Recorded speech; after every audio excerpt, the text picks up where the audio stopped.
बरेचदा काय होतं करिअरमध्ये खूप अडचणी येतात किंवा आता खूप चर्चेतला विषय म्हणजे रिलेशनशिप मध्ये खूप इश्यूज येतात. तर मग अशा केसेस तुम्ही कशा सॉल्व्ह करता?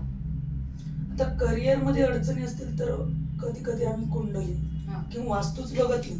कुंडलीमध्ये पण प्रॉब्लेम असतात हं. किंवा मग त्यांच्या जन्मतारखेमध्ये जे इश्यू असतात, की आता काही गोष्टी अशा आहेत की लोकांना माहीतच नसतात. आता माझ्याकडे बॅचलर मुलं-मुली पण येतात. त्यांच्या काही गोष्टी बाहेर चालू असतात. अफेअर, प्रेम प्रकरण आई-वडिलांना माहीत नसतं. आम्ही त्या लोकांना मार्गदर्शन करतो, की तुम्ही समजा आता तुमचं एखादं प्रेम प्रकरण आहे. की त्या व्यक्तीबरोबर तुम्हाला राहणं योग्य आहे का नाही? तुमची कुंडली किती मॅच होते? आता आपल्याला लाईफ पार्टनर शोधायचं आहे, तर तो किती बरोबर आहे ते तर पाहणं खूप गरजेचं आहे ना. त्यामुळे आम्ही मग त्याच्यावर टॅरो रिडिंगची पण मदत घेतो, न्यूमरोलॉजीची पण घेतो. परत त्याच्यामुळे मानसिक आजार पण भरपूर होतात.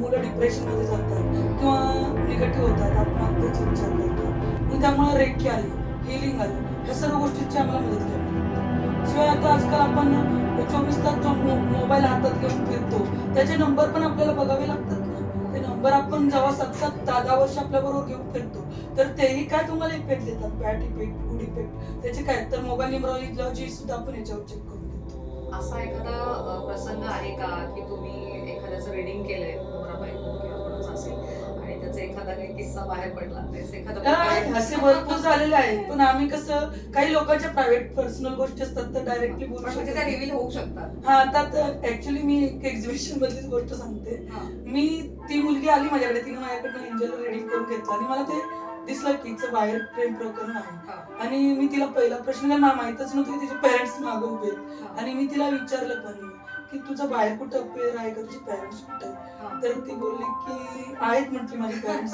मग तिची आई बोलली, "असू द्या, असू द्या. मला माहिती आहे सगळे राहू दे. अच्छा. मला माहिती आहे," बोलली, की आजकाल काय लव्ह मॅरेजचं काय म्हणजे असंही आहे की नवरा-बायको जरी असतील, हां. तरी पण आम्हाला थोडंसं प्रायव्हेट गोष्टी ठेवाव्या लागतात. मग आम्ही पर्सनल त्या व्यक्तीशी बोलतो. कारण जर तुम्ही डायरेक्ट जर सांगितलंत, की शेवटी मग भांडणच होण्याचा पण म्हणजे हे कळू शकतं म्हणजे एखादा हां. एक्स्ट्रा मॅरिटल अफेअर वगैरे अशा या गोष्टी समजू शकतं कळतात. त्याच्यावर. ओके. नक्कीच. आणि त्याच्यावर रेमेडी आपण करू शकतो. रेमेडी तर देऊ शकतो, पण ती व्यक्ती कोणत्या कारणासाठी त्याचा उपयोग करते. काही गोष्टी लोक असे आहेत, की अफेअर पैशासाठी पण करतात. हां. कोणी रिलेशनसाठी पण करतात.